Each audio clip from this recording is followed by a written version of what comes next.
কিছু করার ইচ্ছা তোমার মধ্যে অনুপ্রেরণা নিয়ে আসে। নীরবে পরিশ্রম করো, তোমার সাফল্য শোরগোল করবে।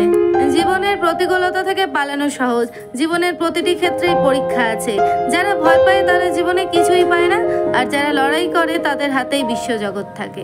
বিশ্বের সবচেয়ে শক্তিশালী প্রেরণা হলো বিশেষ কারোর দ্বারা করা প্রত্যাখ্যান। সাফল্যের সবচেয়ে বিশেষ বিষয় কি জানো? এটি তাদের প্রতি আকৃষ্ট হয় যারা সবচেয়ে বেশি কঠোর পরিশ্রম করে। যারা অপেক্ষা করে তারা ততটা পায় যতটা অন্যরা চেষ্টা না করেই চলে যায়। সাফল্যের ফসল এমনি এমনি গজায় না, পরিশ্রমের ঘাম দিয়ে চেষ্টার বীজকে জল দিতে হয়। বৃষ্টির ফোঁটা ছোট, কিন্তু তাদের অবিরাম বৃষ্টি নদীর বড় বড় স্রোত হয়ে যায়। তেমনি আমাদের ক্ষুদ্র প্রচেষ্টা জীবনে বড় পরিবর্তন আনতে পারে। তুমি যদি এমন একজনকে খুঁজছো যে তোমার জীবন পরিবর্তন করবে, তবে আয়নার দিকে তাকাও, কারণ তুমি ছাড়াই পৃথিবীতে কেউ নেই যে তোমার জীবন পরিবর্তন করতে পারে। তুমি যদি নিজের ওপর বিশ্বাস না করো, তাহলে অন্য কেউ করবে কেন? উড়তে দোষ নেই, তুমিও ওড়ো, কিন্তু ততটুকুই উড়ো যেখান থেকে মাটি পরিষ্কার দেখা যায়। সাফল্যের জন্য কোনো বিশেষ মুহূর্তের অপেক্ষা করো না, বরং তোমার প্রতিটি মুহূর্তকেই বিশেষ করে তোলো। তুমিই পারো, এই বিশ্বাস তোমার হৃদয় বাঁচিয়ে রাখো। শুধু তুমিই পারবে, এই অহংকার কিন্তু কখনো হৃদয়ে আনবে না। সাহস হারাইও না বন্ধু, কারণ এখনো অনেক পথ বাকি। যারা বলেছে এটা তোমার দ্বারা হবে না, তাদেরও তো কিছু করে দেখাতে হবে। তুমি তোমার নিজের জার্নিতে যোগ দাও, অন্যথায় লোকেরা তাদের জার্নিতে তোমায় অন্তর্ভুক্ত করবে। সাফল্য আমাদেরকে বিশ্বের সাথে পরিচয় করিয়ে দেয়, এবং ব্যর্থতা বিশ্বকে আমাদের সাথে পরিচয় করিয়ে দেয়। হেরে যাওয়ার ভয় থাকলে কখনো জেতার আকাঙ্ক্ষা করো না। মাটিতে বসে আকাশের দিকে তাকাও কেন? এই পৃথিবী দেখে কখন তুমি ডানা মেলে ওড়ো। যখন দেখবে মানুষ তোমার উপর রাগ করতে শুরু করেছে, তখন বুঝবে তুমি সঠিক পথে চলেছ। সাহস রাখো, সেই মুহূর্তও আসবে। তৃষ্ণার তরে সাগর মিলবে, ক্লান্ত হয়ে বসো না পথে, গন্তব্যও মিলবে, আর মিলবে মিলনের আনন্দ। জীবনে সফল হতে চাইলে কথা বলার চেয়ে শোনার অভ্যেস গড়ে তোলো। চিন্তাধারা ভালো রাখতে হবে, কারণ দৃষ্টির চিকিৎসা সম্ভব, দৃষ্টিকোণের নয়। বন্ধুরা, জীবনের সব অভিজ্ঞতা বইয়ের পাতায় পাওয়া যায় না, দুনিয়ার সামনাসামনি হতে হয় তা পাওয়ার জন্য। কঠোর পরিশ্রমই তোমার কর্ম, তোমার কর্মই তোমার ধর্ম, এবং একজন যোদ্ধার কাছে তার ধর্মই সর্বাগ্রে। লক্ষ্য মানুষের সাহসের পরীক্ষা নেয়, ঢেউয়ের ভয়ে নৌকা পারাপার হয় না। যে চলতে থাকে সে গন্তব্যে পৌঁছে যায়। যতক্ষণ তুমি তোমার সমস্যার সমাধান না করে অন্যদের অসুবিধার কারণ হিসেবে বিবেচনা করবে, ততক্ষণ তুমি তোমার সমস্যার সমাধান করতে পারবে না। রাগ হলে একটু থেমে যাও, ভুল হলে মাথা নত করো, দেখবে পৃথিবীর সব সমস্যার সমাধান হয়ে যাবে। আশা এবং বিশ্বাসের একটি ছোট্ট বীজ সুখের বিশাল ফলের চেয়ে অনেক ভালো এবং আরো শক্তিশালী। লোকেরা তোমার সম্পর্কে ভালো বললে তুমি সন্দেহ করো, আর খারাপ বললে অবিলম্বে বিশ্বাস করে নাও। ভুল প্রতিটি মানুষেরই হয়, কিন্তু সেই ভুল স্বীকার করে যে ভুল থেকে কিছু শিখেছে। সব কিছুতে ঝুঁকি নাও, যা তোমাকে তোমার স্বপ্ন সত্যি করতে সাহায্য করবে। পৃথিবীর সবচেয়ে বেশি স্বপ্ন ভেঙেছে এই কথাটির জন্য, লোকে কি বলবে।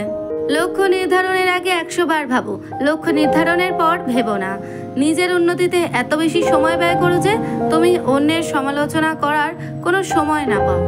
মাঝপথে ফিরে কোনো লাভ নেই, কারণ ফেরার সময় তোমাকে ততটুকু দূরত্ব অতিক্রম করতে হবে যতটা অতিক্রম করলে তুমি লক্ষ্যে পৌঁছতে পারবে।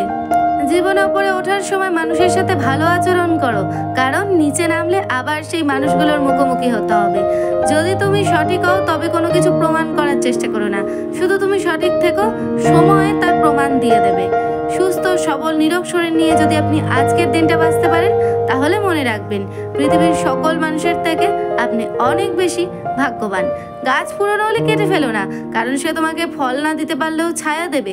বাবা মা বৃদ্ধ হলে কখনো অবহেলা করো না, কারণ তারা তোমাকে টাকা পয়সা না দিতে পারলেও আশীর্বাদ দেবে। পৃথিবীতে প্রিয়জন বলে আসলে কেউ হয় না, যা কিছু আছে তা হলো সব প্রয়োজন। যখন প্রয়োজন ফুরিয়ে যায়, তখন প্রিয় মানুষগুলোর রূপও বদলে যায়।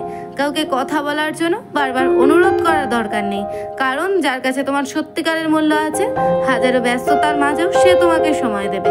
তোমাকে যে ছেড়ে চলে গেছে তাকে ধন্যবাদ জানাও, কারণ ভাড়াটে চলে গেলে মালিকের কিছু যায় আসে না, বরং মালিক ভাড়া বাড়িয়ে দেয় কিন্তু বাড়ি বিক্রি করে না।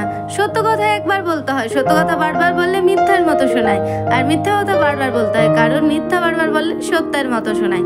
জীবনে সুখে থাকার দুটো সহজ উপায় হলো, এক তাকে ভুলে যাও যাকে তুমি ক্ষমা করতে পারবে না, আর তাকে ক্ষমা করে দাও যাকে তুমি ভুলতে পারবে না।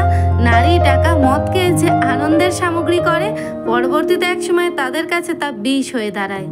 টাকা না থাকলে মানুষ আঘাত দিয়ে কথা বলে, যার সাথে ঘটে সেই বোঝে যন্ত্রণা ঠিক কতটা গভীর।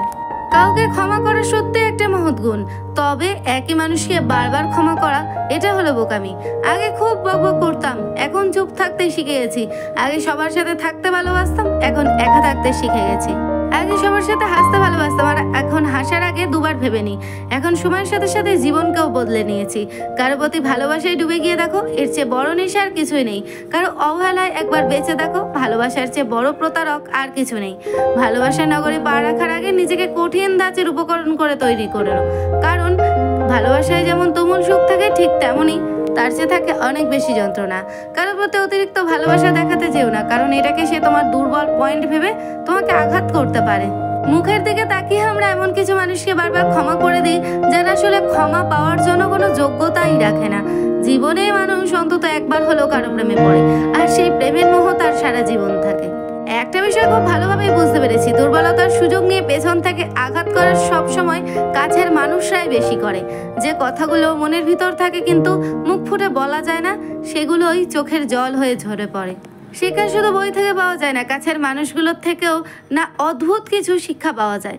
যতদিন তুমি সবার কথা সহ্য করতে পারবে ততদিন তুমি সবার কাছে ভালো, আর প্রতিবাদ করতে গেলেই তুমি খারাপ হয়ে যাবে। এটাই হলো এখন বাস্তবতা। ছেলেরা অনেক কষ্টে থাকলেও স্ত্রীকে বলে না।